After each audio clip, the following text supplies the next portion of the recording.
Vamos ao comentário das questões do concurso de juiz de direito do TJ do Rio Grande do Sul, na disciplina de direito ambiental. Nós temos uma prova com 3 questões, 88, 89 e 90. A impressão que eu tive ao ler a prova é uma prova bem elaborada, uma prova que demonstra alguma complexidade na formulação das suas questões. No entanto, a resolução delas se mostrou bastante simples. A alternativa correta ou alternativa incorreta requerida na questão mostraram baixo grau de dificuldade na resolução delas, portanto. O que, inclusive, torna difícil qualquer recurso nessas 3 questões. Não identificamos efetivamente qualquer possibilidade de recurso. Muito bem, vamos às questões. A questão 88, ela traz uma parte geral, digamos assim, do direito ambiental. Ela trata dos princípios de direito ambiental, e eu quero lembrar aos colegas que me assistem que os princípios do direito ambiental, muitos deles, ou não estão positivados na legislação brasileira, ou estão positivados de uma forma indireta, fundamentando algum tipo de instrumento da política nacional do meio ambiente. A fonte primária dos princípios, no direito ambiental está na Declaração do Rio de 92, que é um documento não vinculante, um documento de soft law, no âmbito do direito ambiental internacional e que, de alguma maneira, vem a ser transposto ou não para a legislação interna, como eu disse aos colegas. Portanto, possivelmente, não haverá no comentário da questão 88 a indicação direta de um dispositivo legal em que se assenta o acerto ou a incorreção da questão. Vamos a ela. Questão 88. Acerca dos princípios de direito ambiental, assinale a alternativa incorreta. Portanto, a questão requeria que o candidato assinalasse a alternativa incorreta. Alternativa A. A incorporação do princípio da subsidiariedade no ordenamento jurídico nacional, como princípio do direito ambiental, reforça o princípio do federalismo cooperativo ecológico. Nesses termos, o princípio da subsidiariedade traça diretrizes quanto à descentralização política do Estado em matéria ambiental. Ora, nós temos as competências materiais lá no artigo 23 da Constituição, que diz que a competência para proteger o meio ambiente é uma competência comum entre todos os entes da Federação, disciplinado esse artigo pela Lei Complementar 140 de 2011, temos a competência legislativa no artigo 24, que é concorrente entre União, Estados, Distrito Federal, né? A essa competência concorrente adere a competência suplementar dos municípios por força do artigo 30, inciso 2 da mesma Constituição Federal. Na distribuição dessas competências, né, desses atributos, né, se efetivamente respeita, digamos assim, o federalismo cooperativo em matéria ambiental, atribuindo as competências a cada um dos entes. Aqueles assuntos de interesse local, eles permanecem, digamos assim, na competência dos municípios e assim por diante. Privilegia-se a tomada de decisão na maior medida possível e da forma mais próxima possível ao cidadão interessado, portanto, uma alternativa que contém afirmações corretas. Alternativa B. No princípio 10 da Declaração do Rio, da mesma forma que na Convenção de Aarhus, identificam-se os 3 pilares que alicerçam o princípio da participação pública em matéria ambiental, ou seja, o acesso à informação, a participação pública na tomada de decisões e o acesso à justiça. De fato, É disso que trata a Convenção de Aarhus, da qual o Brasil não é signatário. Entretanto, o Brasil possui lei específica tratando dessas questões em matéria ambiental. Ou seja, embora o Brasil não seja signatário da Convenção de Aarhus, já houve, num passado recente, um movimento indicando ao presidente da República, né, providências para aderir à Convenção de Aarhus, que é mais voltada para a União Europeia. No entanto, o Brasil tem lei, de certo modo, que transpõe, ainda que parcialmente, a Convenção de Aarhus para o direito interno. Portanto, mais uma afirmativa correta. Alternativa C. O princípio da solidariedade intergeracional está interligado ao princípio da sustentabilidade, considerando que a preocupação dos defensores do princípio da solidariedade intergeracional é assegurar o aproveitamento racional dos recursos ambientais, de forma que as gerações futuras também possam deles tirar proveito. De fato, o princípio da solidariedade pode ser intrageracional, ou seja, na mesma geração, determinando, por exemplo, ou indicando aos países ricos um auxílio aos países pobres na elaboração das suas políticas ambientais, mas pode ser também numa perspectiva intrageracional, a teor do próprio artigo 225 da Constituição Federal, que determina a necessidade de preservação do meio ambiente para as presentes e futuras gerações, incorporando o princípio, assim, do desenvolvimento sustentável. A sustentabilidade, que traz no seu conceito 3 ideias: a ideia do equilíbrio ecológico, a ideia da justiça social e do ambientalmente econômico. Portanto, de fato, há uma estreita ligação entre a solidariedade intergeracional e o princípio da solidariedade. Mais uma afirmativa correta. Alternativa D. Entre o princípio da precaução e da prevenção, na realidade, existe diferença de grau e não tanto de espécie. Até aqui uma afirmação correta.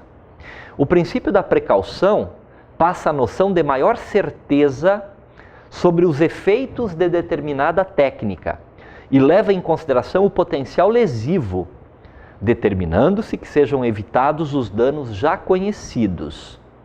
Já com o princípio da prevenção, planeja-se regular o uso de técnicas sobre as quais não há uma certeza quanto aos efeitos, procurando-se evitar os resultados danosos, com a lógica do indúbio pro natura ou do indúbio pro ambiente.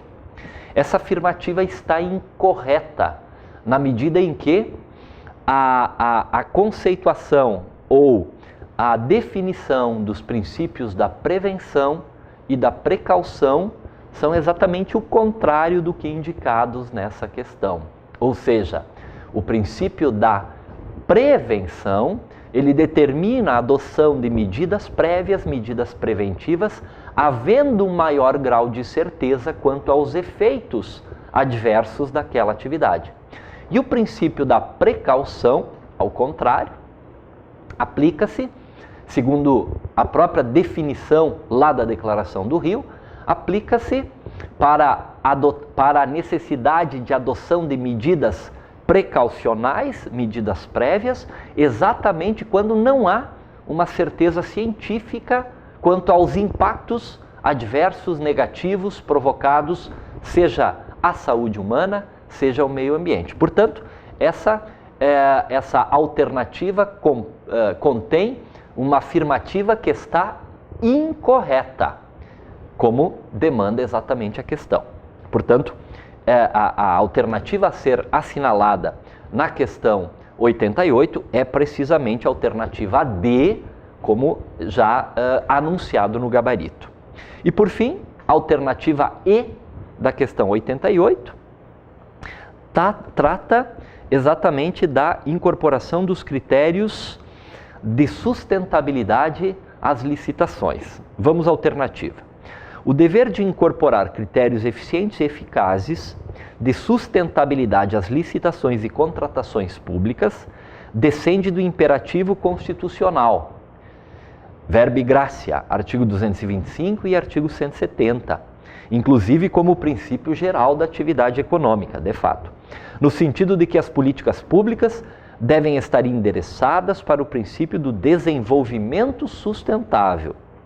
Conjuntamente, no Brasil, a previsão infraconstitucional trazida pela Lei 12.349 de 2010, ademais, na Declaração do Rio de 92, princípio 8º, foi semeada a noção de consumo sustentável, complementada na Conferência de Joanesburgo e implementada internacionalmente mediante o processo de Marrakech. De fato, o critério da sustentabilidade que decorre dos artigos 225 e 170 da Constituição é importante. Normalmente estamos acostumados a ler o artigo 225 e não o 170. O 170 traz os princípios da liberdade de iniciativa econômica, entretanto condicionada à observância dos princípios tendentes à preservação do meio ambiente. E no plano infraconstitucional vem a Lei 12.349 de 2010, que inclusive altera a Lei 8.666, a Lei de Licitações, em especial a partir do artigo 3º, estabelecendo critérios de sustentabilidade no âmbito das compras públicas. Portanto, a afirmativa correta também da alternativa E. Como a questão requeria que o candidato assinalasse a alternativa incorreta, portanto, alternativa D, sem qualquer polêmica envolvendo esta questão.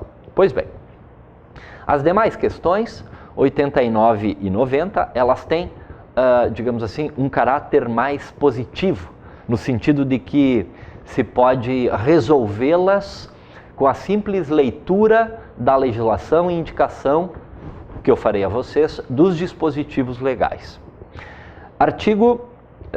Questão 89. Quanto à política nacional do meio ambiente, assinale a alternativa correta. Quero lembrar aos colegas que a política nacional do meio ambiente, ela vem definida na Lei 6938 de 81, lei essa que é anterior à Constituição Federal, mas que foi, com toda tranquilidade, recepcionada pela Constituição Federal de 88, em especial no que tange aos princípios informativos do direito ambiental. Portanto, assinale a alternativa correta quanto à política nacional do meio ambiente. Alternativa A. Os instrumentos da política nacional do meio ambiente, originariamente previstos no artigo 9º da Lei 6938 de 81, são, entre outros, estabelecimento de padrões de qualidade ambiental, zoneamento ambiental, avaliação de impactos ambientais, licenciamento e revisão de atividades efetivas ou potencialmente poluidoras, incentivos à produção, instalação de equipamentos e a criação ou absorção de tecnologias voltados para a melhoria da qualidade ambiental, cadastro técnico federal de atividades e instrumentos de defesa ambiental, Sistema Nacional de Informações sobre o Meio Ambiente. Todos esses instrumentos elencados na afirmativa A, na alternativa A, encontram correspondência no artigo 9º da Lei 6938. Ou seja, de fato, todos esses instrumentos elencados são instrumentos da Política Nacional do Meio Ambiente, o que faz com que a alternativa A, de acordo com o próprio gabarito que foi divulgado, é a alternativa a ser assinalada, a alternativa correta. As demais questões, como veremos agora, contêm algum tipo de erro, algum tipo de equívoco. Alternativa B. O controle do cumprimento da política nacional, estabelecida com destaque na Lei 6938 de 81, somente poderá ser realizado pelos órgãos e entidades da União, dos Estados, do Distrito Federal, dos territórios e dos municípios e pelo poder público, que são responsáveis pela proteção e melhoria da qualidade ambiental e constituem o CISNAMA, artigo 6º da lei.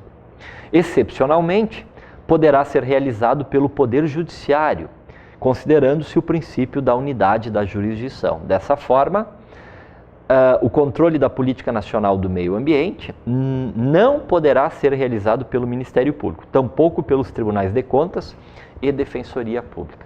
Ora, há um evidente equívoco nessa questão, na medida em que ao Ministério Público foi afetada por disposição constitucional a defesa dos interesses transindividuais, onde se inclui exatamente a defesa do meio ambiente. Está lá no artigo 129 da Constituição, no próprio artigo 127 da Constituição e no plano infraconstitucional, na Lei 7347 de 85, que disciplina a ação civil pública, estabelece, né, no seu artigo 5º os colegitimados à ação civil pública, que evidentemente, por disposição expressa do artigo 1º, serve para a tutela do meio ambiente. Dentre os colegitimados estão, por exemplo, o Ministério Público e a própria Defensoria Pública, o que faz com que a afirmativa contida na alternativa B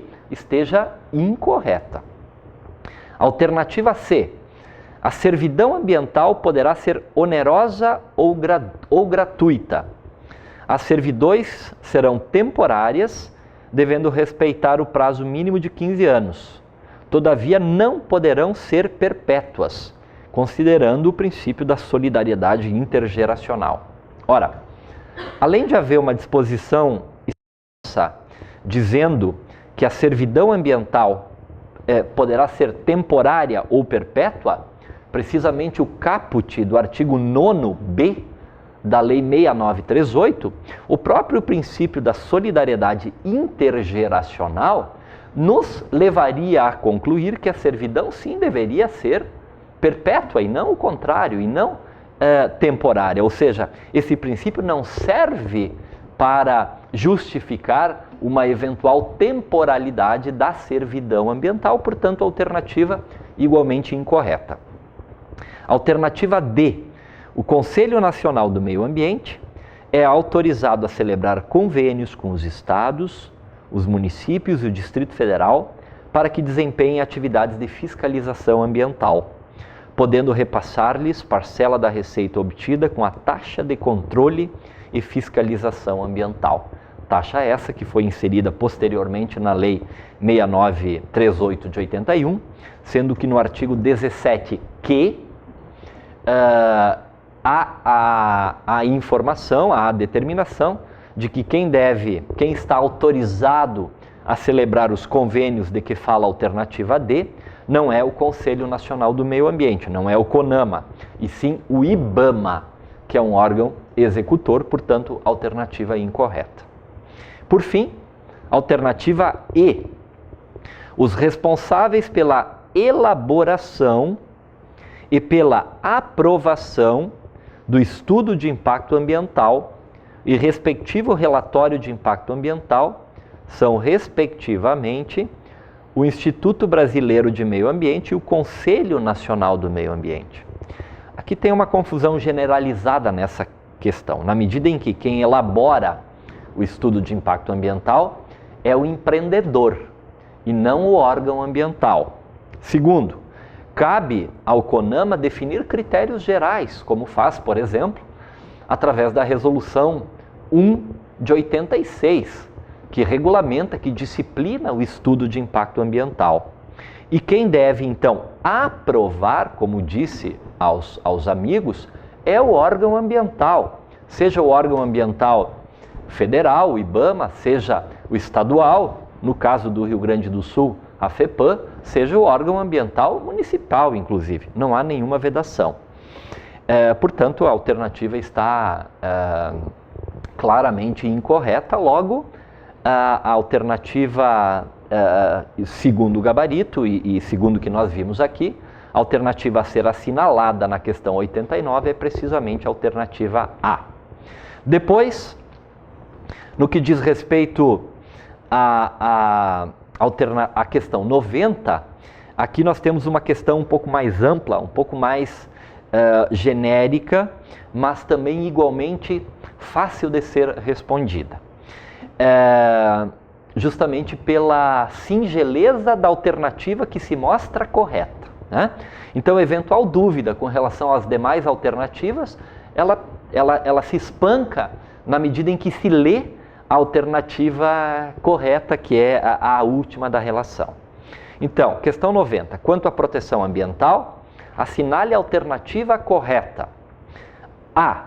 De acordo com o regime de proteção da reserva legal, a inserção do imóvel rural em perímetro urbano definido mediante lei municipal desobriga o proprietário ou posseiro da manutenção da área de reserva legal, que só será extinta concomitantemente ao registro do parcelamento do solo para fins urbanos, aprovado segundo a legislação específica e consoante as diretrizes do plano diretor, de que trata o parágrafo 1º do artigo 182 da Constituição Federal.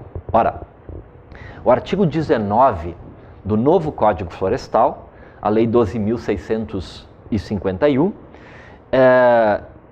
traz exatamente essa afirmativa com acréscimo, contudo, o que muda tudo, evidentemente, com acréscimo da expressão não desobriga, ou seja, de acordo com o regime de proteção da reserva legal, a inserção do imóvel rural em perímetro urbano, definido mediante lei municipal, não desobriga o proprietário ou posseiro da manutenção da área de reserva legal, que inclusive depois, essa reserva legal, quando, digamos assim, a área deixa de ser rural e passa a ser urbana, ela pode ser convertida naquela chamada área verde urbana que o próprio Código Florestal trata do seu regime jurídico. Portanto, essa alternativa está incorreta. Alternativa B. No que tange à proteção às águas, somente a partir do Lei de Acesso à Informação, Lei 12.527 de 2011, mediante alterações introduzidas na Lei 9433 de 97, foi determinada a instituição do Sistema de Informação sobre Recursos Hídricos fundado nos seguintes princípios: descentralização da obtenção e produção de dados e informações, coordenação unificada do sistema e garantia de acesso aos dados e informações. Ora, quem estudou a Lei 9433 percebe que dentre o rol dos instrumentos, como por exemplo a cobrança pelo uso da água, a outorga para o uso da água, a classificação dos corpos d'água, dentre um dos seus instrumentos está precisamente a instituição do Sistema de Informação sobre o Recurso Hídrico no seu texto original, no texto original da Lei 9433. Portanto, está errada a informação na medida em que não foi a Lei 12.527 que introduziu, que criou, que instituiu o Sistema de Informação sobre Recursos Hídricos. Esse sistema, ele já estava contido na redação original da Lei 9433 de 97, aliás, uma lei essa, aos que fazem concurso público aqui no estado do Rio Grande do Sul, é uma lei que foi inspirada na Lei Estadual 10.350 de 94, na nossa Lei Estadual sobre Recursos Hídricos, daí surge a Lei Federal 9433 de 97. Portanto, a alternativa não está correta. Alternativa C. Nos termos da lei que institui o Sistema Nacional de Unidades de Conservação, as unidades de uso sustentável visam a manutenção dos ecossistemas livres das alterações causadas por interferência humana, admitindo o uso indireto dos seus atributos naturais, comportando categorias como a Reserva de Desenvolvimento Sustentável, a Reserva Particular do Patrimônio Natural e a Reserva Extrativista. Ora, o Sistema Nacional das Unidades de Conservação é instituída pela Lei 9985 de 2000 e que decorre, né, dos incisos do parágrafo 1º do artigo 225 da Constituição Federal. Ela criou duas categorias de unidades de conservação, ou dois grupos, digamos assim, perdão, não duas categorias, dois grupos de unidades de conservação. O grupo das unidades de conservação de proteção integral e o grupo das unidades de conservação de uso sustentável. O grupo de proteção integral tem 5 espécies ou 5 categorias, por isso a correção, e o grupo de uso sustentável tem 7 categorias, são 12 no total. A característica de cada grupo, como o nome nos indica, né, as unidades de conservação de proteção integral, elas permitem o uso indireto dos recursos naturais, que é aquele uso que não envolve a coleta, a destruição dos recursos naturais, por exemplo. E as unidades de uso sustentável, elas pressupõem ou possibilitam o uso direto dos recursos naturais, desde que de maneira sustentável, ou seja, elas permitem o uso sustentável dos recursos naturais, portanto é exatamente o contrário do que informa a alternativa C, que portanto está errada. Alternativa D. No âmbito da ação civil pública, como meio processual de defesa ambiental, considerando o princípio da demanda, não será possível aos juízes e aos tribunais remeterem peças ao Ministério Público ou à Defensoria Pública para providências cabíveis. Ao contrário, o artigo 7º da Lei 7347 de 85 nos diz exatamente o contrário, determina que juízes ou tribunais remetam as peças ao Ministério Público, por exemplo, para efetivamente investigação, apuração dos fatos e ajuizamento da ação civil pública. Portanto, outra alternativa que não está correta. E por fim, alternativa E fala: a cláusula contida no parágrafo 3º do artigo 225 da Constituição Federal consagra o regime da tríplice responsabilização do poluidor, deixando patente o amplo feixe de imputações a que se sujeita o causador do agravo ambiental.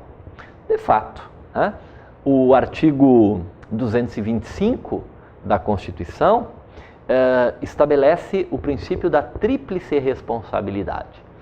Responsabilidade civil, responsabilidade penal e responsabilidade administrativa.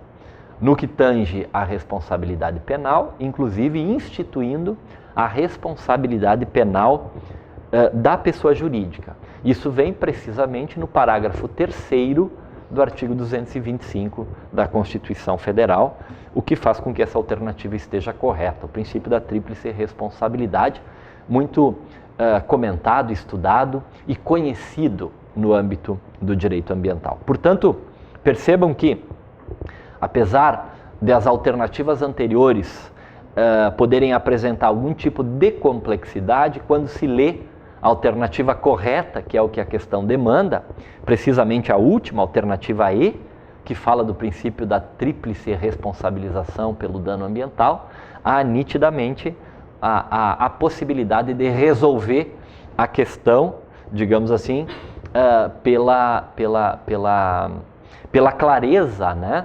E pela pouca, até eu diria, pouca profundidade da alternativa que se apresenta como alternativa correta e que inclusive foi também apontada pelo gabarito oficial. Colegas, essas três são as questões de direito ambiental.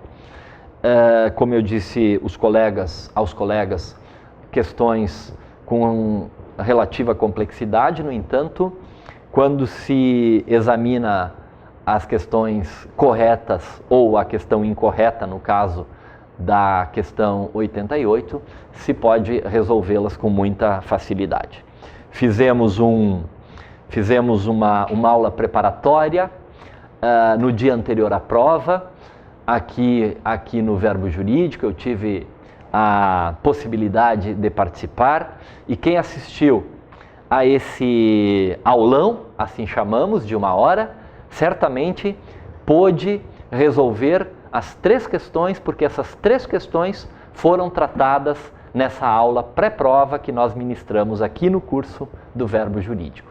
Muito obrigado, boa sorte e bons estudos.